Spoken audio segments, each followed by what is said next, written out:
Hey, welcome to the Unified Podcast, where we go behind the scenes with local pastors to better understand what's happening in the Kelowna area churches, how our various expressions emerged, and where we're going to next. Today we get to meet with Pastor Lyndon, who holds a bachelor's in psychology. He originally was ministering in Alberta, but moved in 1996 to West Kelowna to pastor Lakeview Baptist Church. We hope that our conversation is enlightening to you and that maybe you can share this around to encourage the body as to everything that God is doing in our community. Hey everybody, thanks for joining us. I'm here today with Pastor Lyndon at Lakeview Heights Baptist. I got that right? Lakeview Heights Baptist? Yeah, you do. Big mouthful. Just thanks for having us, man. It's been great, again, moving into the city and getting to meet different guys. And there's a couple questions right off the top that some of the guys have heard some of their backstory, but like, how on earth did you end up in West Kelowna? We didn't have any aspirations to come to Kelowna, and some people thought that, this was sort of the be-all and end-all, at least in our own denomination as far as a place goes. And it's a beautiful place to live. My wife, Suzanne, is from Kelowna. Awesome. And so everybody thought that it was just awesome that she would get to come back, because we had both gone to school in Edmonton. That's where I'm from. And but all of her adult, friendships and everything was made there. And so when she came here, it was actually pretty bad news for her. Yeah. But we were called here by the church. There was a couple of individuals that knew of me from Edmonton, and when they had a need for a pastor, they kind of put their heads together. And actually, that was about it. I never submitted a resume. Crazy. I formulated one once they got in contact with me, just for their process here. And so yeah, it was pretty special in that way. And we, about a year prior to that, had a really difficult time, not with the church that we were candidating with prior to that, but it was a hard no. Mm-hmm. And it almost sort of paved the way for an easier yes. Yep. About a year later after that. So if that makes sense. Yeah, it totally. was it's just like God had his finger on the timing, and when it came about, it was there. Yeah, it's funny sometimes. I don't know if you kind of experience this, where some of those processes you go through in the no's or whatever, it's like it's God holding you off for something else. Yeah. Sometimes it hasn't even come up, and it's crazy. So how long ago was that roughly? Well, we came here, our start date was October 1st, 1996. So it'll be 23 years this fall. It's when we started here, we would have never anticipated that at all. Because we were just starting out in ministry. It was my first lead pastor spot, and the church had undergone some pretty difficult years in the early 90s. Mm-hmm. And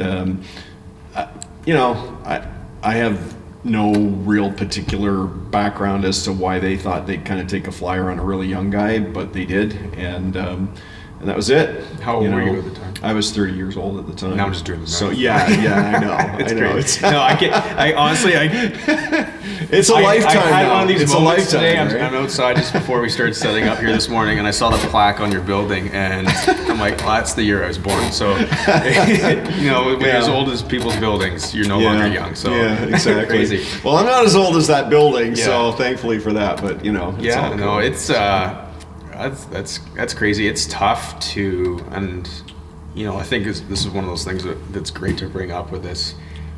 It's hard sometimes for people to understand how difficult it is to change the culture of something that's already existing. Right. Yeah. There's we're all called to different kinds of ministries at different seasons, but it's tough to walk into something and breathe life into it. Yeah, exactly. Well, the beauty of that is that while the church had undergone some really difficult times in the early 90s, you could see the pieces falling together,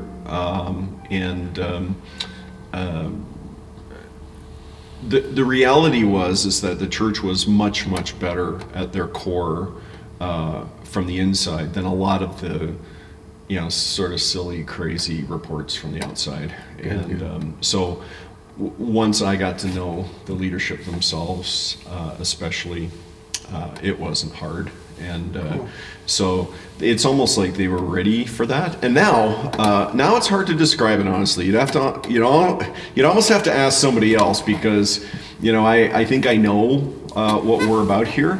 But after all of those years, all of the problems are created by me in some fashion, and I can't blame it on the previous pastors or anything like that. Everything that we are a part of here, that's awesome. We've had a direct influence on, and so there's no sort of trying to reform the culture. Yeah. It's our culture. Yeah. And you've birthed it. So we birthed it. We had everything, to do with it, and we've had everything to do with it a couple of times now as far as staff goes. We haven't hired that much staff over the years. We've had 2 long runs, and we're in the middle of a long run now of going on 11 years with the 3 of us here, and so that doesn't happen very often. Well, I love that. Similar to the church we grew up in, it was a bunch of guys that were around forever. I grew up in the church. My youth pastor, he's still there. Yeah. Obviously his rules have changed over the years. Yeah. But I think that's something that's tough when you see guys blow in and blow out so quickly. I think when I started youth pastoring years ago, the national average was like 18 months. And at the point, I'm like, I was a couple of years in, I'm still trying to figure out my people. And I grew up in this building. Yeah. Right. So having longevity in the house, that's really important. Yeah. Well, the funny part about it is that we sometimes have a pretty good line on why guys come and go real fast. And sometimes we don't. But there's lots of things put on me as to why I've been here, that long. But honestly, I just, without being cliche-ish, I just want to attribute it to God's grace. I think we've done some good things that have helped that along, especially at a leadership level. We have sought to really keep our accounts short and our teammanship going. If we try anything big, we jump together. I'm not the kind of guy who's sort of, I call virtually no audibles at all. Where the leadership's going, hold it, what's he doing now? Almost never. And occasionally I'll kind of come with something maybe a little bit more on the edge, but we talk about it until we have consensus. Yeah. And so that has helped us, over the years. And we've had some things go sideways. We've had to let a pastor go. I thought I'd never have to do that. That was hard. That's probably one of the hardest days of my life. And we've had a building project not do what we thought it was going to do either. And I think that's the definition of church building projects. Hey, this should really test everybody. And it did. And but even that, we're grateful for the way it came out. It's kind of that experience actually is in the deep dark past too already. That was in 2008. So we renovated this building in 2008. Now, every building needs to be renovated every now and again. Yeah, there's absolutely no doubt about it. But it's tough because they're like living, breathing beasts, and you gotta feed the beast. That's good. Actually, I was walking around and I could see some stuff. I'm like, those are some good updates. So, totally. So I could write a book about a few things how not to do it. That's for sure. I wish that we sometimes had a little bit more whatever, and I can't even really describe it except that we're still here, we're still together, and people, that's the biggest thing, people come and go over those years, right? Over a short period of time, you don't see as many people come and go. Over a long period of time, you see a lot of people come and go. You're staring at a new congregation every decade. No, I think it's even faster than that, and I think that's trending generally within churches, period. But you see that even more so when you're around a long time. And you make a lot of friends over the years, hopefully not very many enemies, but there's probably a few people out there that don't think much of me, but I hope that's not very many. That's crazy. That's the way it is over the course of the long haul, and you hope that God does something with it all. Yeah, I mean, that's one of those tough things. Like, you can always chalk up, hey, here's the victories that you do, but then there's the clarity of like, hey man, like we're red-blooded people and we've got our own ways of doing things, and to be able to go through that kind of a longevity in the town and not trip over people's toes, that's it's a tough thing. But again, I mean, a huge part of this is just kind of like just seeing, you know, who's where and celebrating what's going on. The fact that, you know, being able to sit down with Pastor Mike, sit down with you guys for like, you know, 10 or 20, 23 years in the city, like that's totally encouraging. Right. You know, and there's some other guys we're going to be talking to where they kind of stop the trend of churches spitting out pastors at those churches too. Right. And so, I mean, all those things are huge wins, but sometimes we those things can kind of get lost over time. Right? You know, scripturally, you also see this through the Old Testament, where it's like, let's stop, let's build an altar, because we're going to forget. We're so prone to forget. You know, Easter's coming, man. As often as you get together, do this. Remember why? Because we're prone to forget those things. Well, and what we forget is that there's only one church in West Kelowna, and of like-minded, you know, people who are, you know, whatever litmus test you want for that, and so we can sort of turn a bit of a blind eye to the problems of other local bodies, but it affects us all because sometimes there's a fallout of people who are damaged and troubled by what's going on in another church, and you know that you have to minister a little bit different way when it comes to that. So I'm grateful, you know, for those ministries that have had longer term leadership, but you know, like at the end of the day, none of us really knows what's going on in the backstory of it all. It's so only God knows, and we are called to sort of faithfulness and fruitfulness, but like I can't sort it out. I just can't, and I don't. The older I get, the more I'm not all that interested in sorting it out. So we don't. You know, we've never really, when we've been asked about certain other situations, we just kind of we defer on that. We try not to get involved in other people's issues. We have enough problems of our own at times, but when we have, I hope that we've been some help. And there's been a couple of situations where we said, you know, I think you need to keep going and don't stop. And if there's a way we can support you, not least of which in prayer. So, you know, Yeah, like, and honestly, even as a church planner, it's one of those things where people come in like, oh, our church. I'm like, hey, no, like, if you're going to start complaining about your place, we don't want you here either, right? So it's one of those, like, and that's where it's great to have those relationships that, you know, the ministerial, where it's like, you kind of know what's going on, doesn't mean you know everything. But yeah, I think it's a great position where it's like, man, we're not going to speak into something we don't have a relationship in. When we first came here, there was a little bit of trouble between churches, and so there was a few of us that did band together and say, as far as it depends on us, we're going to try and nip this stuff. And so we believe, as do, you know, the other pastors at that time, and this was right at the beginning, this was 20 years ago, we believe that there is actually reasons why people should change churches, but those are relatively few really good reasons. But we're going to find out at least. We're going to find out at least. So if somebody knowingly comes from another church, we're going to find out, and we're going to encourage a wholesome approach to relationships and all that means.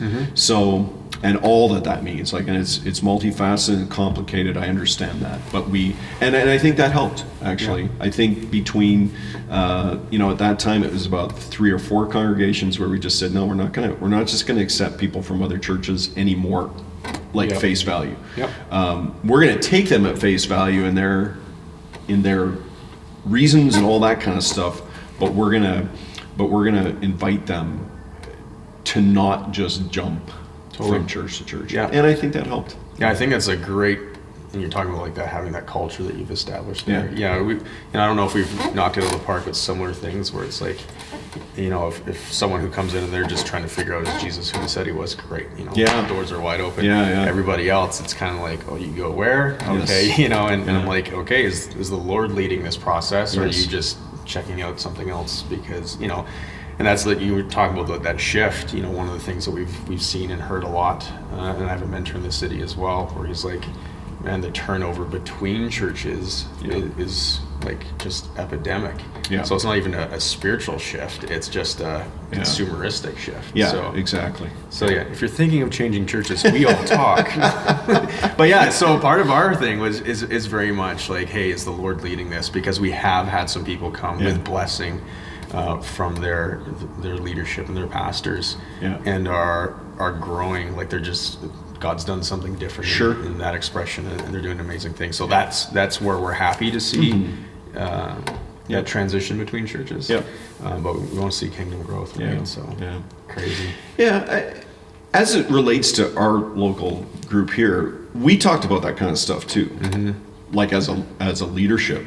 So at that time, there was absolutely no disagreements about how that works, right? So it's not just me speaking that voice, but whenever somebody would come in and they'd meet one of our, leaders or something, they would get basically the same common line. language. Yeah, like, we're concerned about you, and we don't know you, but we're concerned about why you're here. So anyhow, that went a long ways to helping that process. I don't know what happened in other leaderships as churches talked about it. I think some churches, might have a little bit different approach. We'll worry about it later kind of thought. And we just saw the way it was hurting churches. And so we thought, no, we've got to change that side of it. So anyhow, it's a good day in that way. I don't know. Honestly, I don't really know much about what's going on out there right now. I mean, there's some new church plants, and there's some new, works going on. And we're just, we see them at ministerials and when we gather, but we're just kind of going about our business. Totally. And I think that's one thing that, I love just how great the pastors have each other's backs, but at the same point in time, I do fully believe that each church is definitely called to what God's called them to accomplish. And I think, sometimes you get people who will come looky-loo going, well, do you have this, and this? And I think there's, in a healthy way, there could be some pride points to go, no, that's just not us. Right. And we do love that church, and maybe if that's what you need, then you should go there, and you should, put down roots and invest in that kind of stuff. But where do you kind of feel that the local church fits into that larger expression? So if we consider God's mission is God's mission, sending out laborers, and we want to see, the gospel shared and people come to faith. That's a single mission. So, is there a way that you would tackle, in your understanding, kind of how that happens as the church, versus like Lakeview Heights has this piece? Right. Yeah. Well, you mentioned it already. There's some givens, right? We're all called to be salty lighty. We're all called to be witnesses. That affects everybody in this town. Whether it's the richest dude, living in a really, fancy neighborhood, and there is some, and that's a very fluid thing these days too.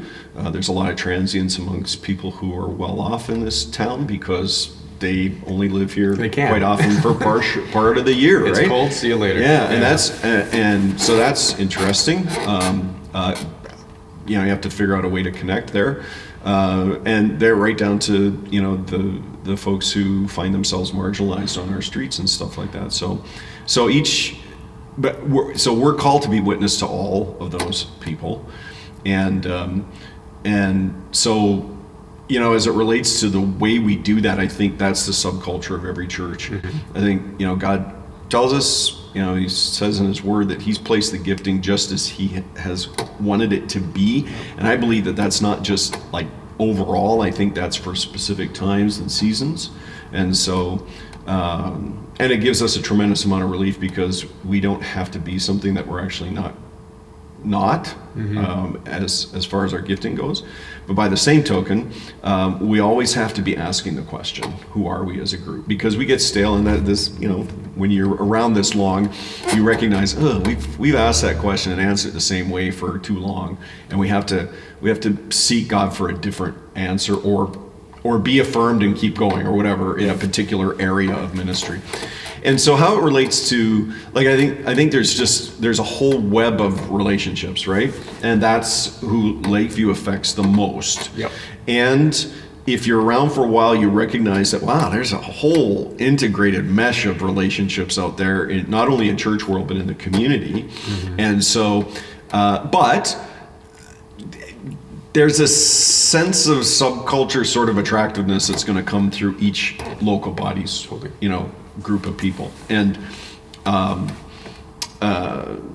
but we've had some people reach out to neighbors and friends, and those neighbors and friends go to other churches. Yeah. Okay, that's okay with me, and but that's how it's going to meld together.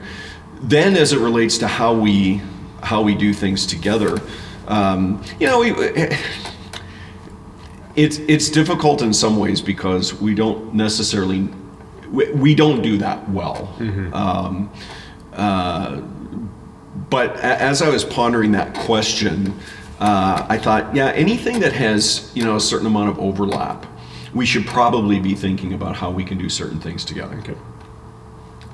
It's not a fancy formula, but but if we're all out there on the street trying to reach the homeless, for example, those who are marginalized, then maybe we should probably be thinking about whether we're overlapping or whether there's other things we can do, or whether there's some part of the kingdom that can do it better, and we just support. We take a back role, sort of a backseat role,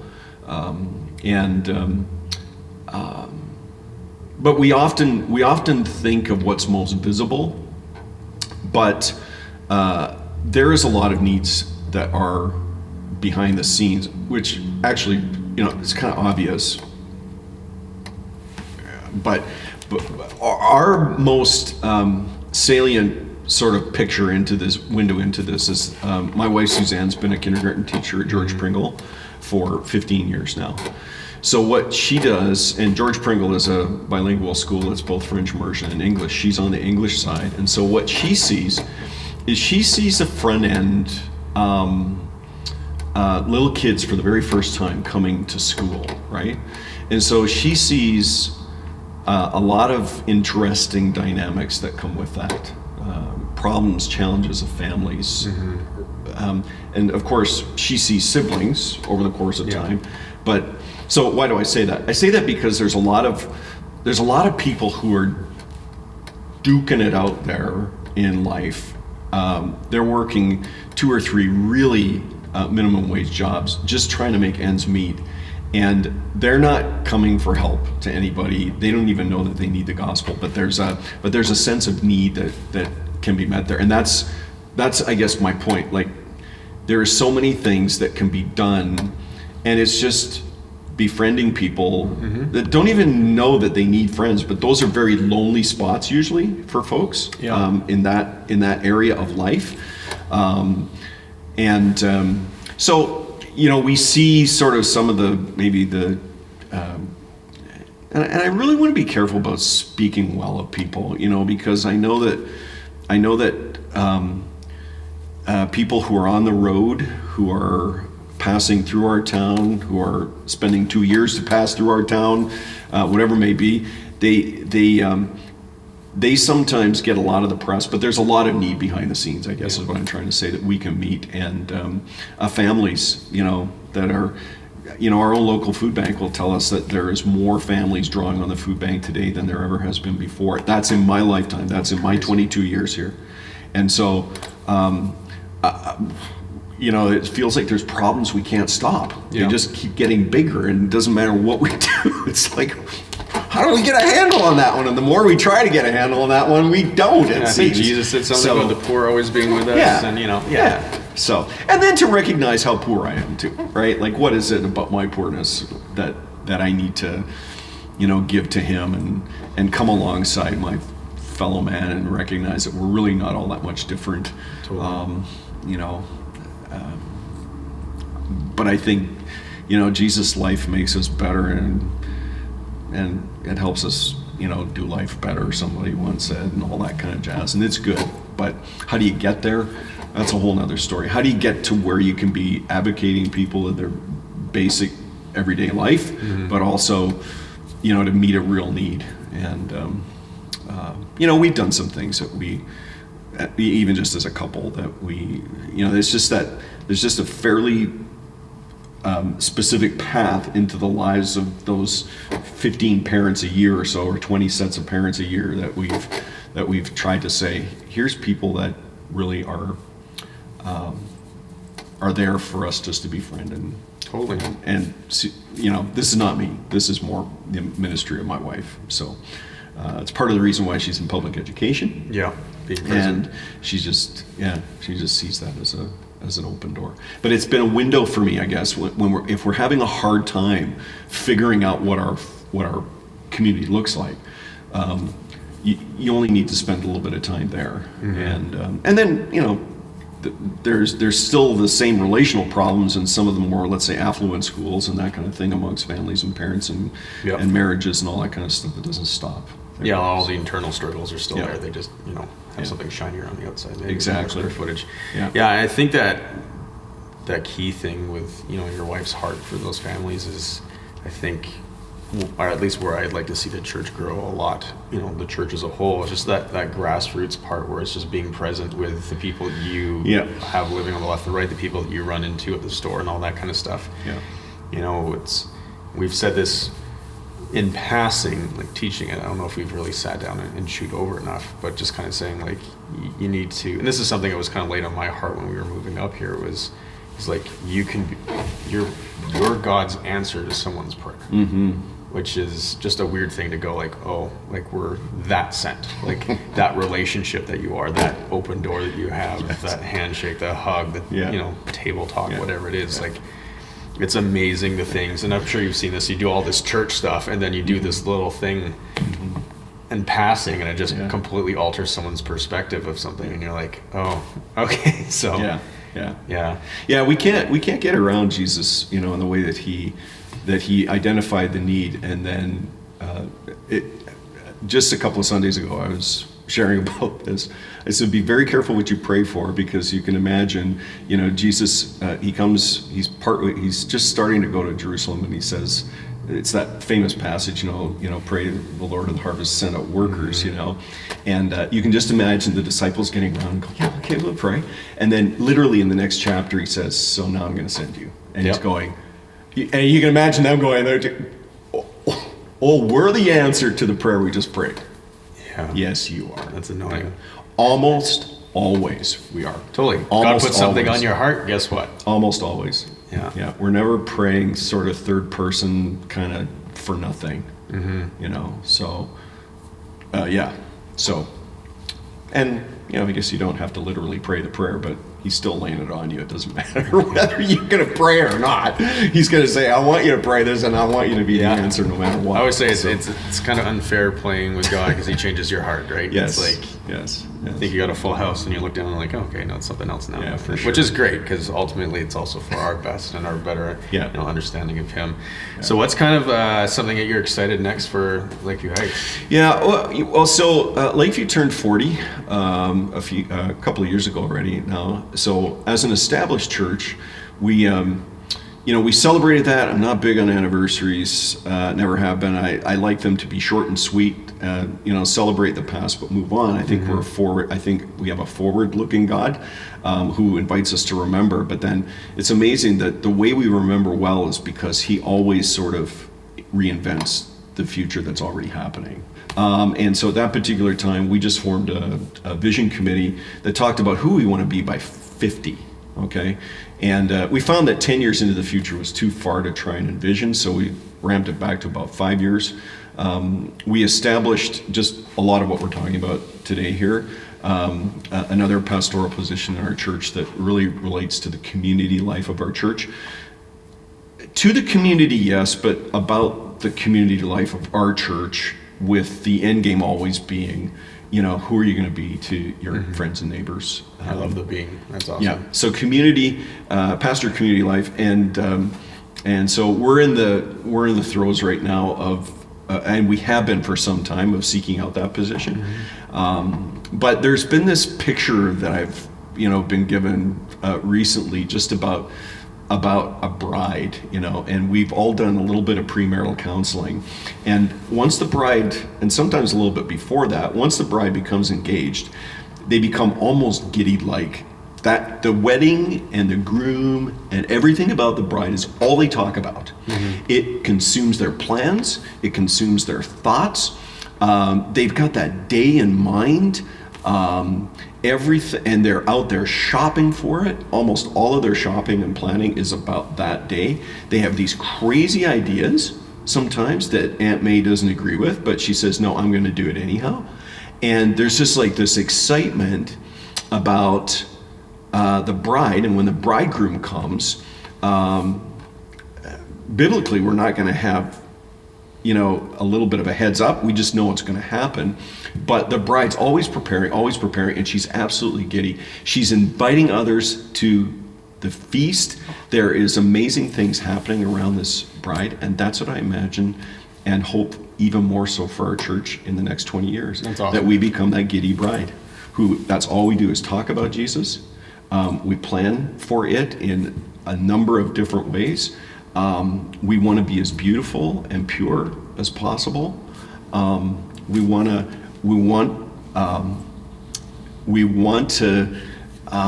invite others along because it's one of the best parties of the year, so to speak, right? And so that's what we want this guy or gal to come alongside and help us do. We think we've got some of those pieces already in place, but it's just taking it and working it more. Yeah. And it's harsh and hard to see that the bride isn't always she's not acting like it's going to be the best thing going, right? And so that's about us as leaders. Now the metaphor breaks down a little bit, but us as leaders are the ones who need to say, you know what, are we giddy? Like, are we so excited about this, about being the bride of Christ and that day and the beauty of it, that others are going to be so attracted to it that they go, I want to get in on that. That's awesome. I love that image. Yeah. We're going to cut it out of this so I can steal it. No, you can go ahead and do that. Sunday morning. I mean, there's lots of guys over the years, like Erwin McManus has really been on this over the years, right? Yeah. Just like, like we don't have to wonder about what the culture of the church should be, right? It's supposed to be love, and in all of its facets. We've managed to get to Bridezilla. Yeah. We're looking pretty claws out sometimes. But it's about me. Crazy. Well, that's one of the things, so having been on this location, which is on the busiest road in the Okanagan for all these years, there is times that I will sit and look out my window and I will see, some studies have shown that there's about 50,000 cars that go up and down that highway every day. And most of them are not the least bit interested in what's going on here. Mm-hmm. They're not. It's not part of their world. No. They don't care. And when we're meeting in here every week, I'd like to think that somehow they're just riveted by what we're doing in here. Yeah. On Sundays, there's probably less than 50,000 traveling past here in any one given day, but they're not that interested, right? So how do we get there? The church is supposed to be the hope of the world, and I believe that, but the world doesn't know it, and that's our mission, is to somehow slowly but surely and day to day make it known, because and I tell our group all the time, I say, listen, if you think that they're just sort of clamoring to find out what we're talking about here, they're not. So we got to get humble. We got to get a bigger heart to care about those, because that's a lot of people every day. Yeah. And they go by here multiple times. It's sort of like my metaphor for mission, right? How do we go to where they are? And that's probably the biggest thing over the years, that we have to, we can lament the fact that our churches aren't growing in attendance or whatever may be, whatever that means to us. But the fact of the matter is that I think those days where that is a litmus test for churches are gone. We need to have different sorts of measurements of what fruitfulness is all about. And fruitfulness starts with our own personal faithfulness every day, and then it goes on out from there. Wow. So, yeah. Well, man, it sounds like there's bright days ahead. That's awesome. That's great. Well, again, and it's a matter of like, hey, like God's put you in this place for a reason, and He sustained you through. I can't even imagine how much over that amount of time. Yeah. And like there's a strong biblical foundation on God taking people and leading them through leaders. Yeah. So, I mean, for Him to be breathing some new stuff into that, Mm-hmm. we don't know how He's going to, we know God saves the lost, we know He redeems His kids and develops them. And beyond that, we don't know when, we don't know how, we don't know who is going to be that walks through here, you know, Sunday or one of your midweek things. And that's not up to us. It's a matter of seeing that portion that God's given you and just running with it. So man, that's awesome. We're praying for that and excited, and I will be stealing that. So thank you, Ryan. Yeah, go ahead. Well, thanks a ton, man. We'll see you guys in another one. God bless. Thanks for listening on. Yeah, thanks. Right. God bless.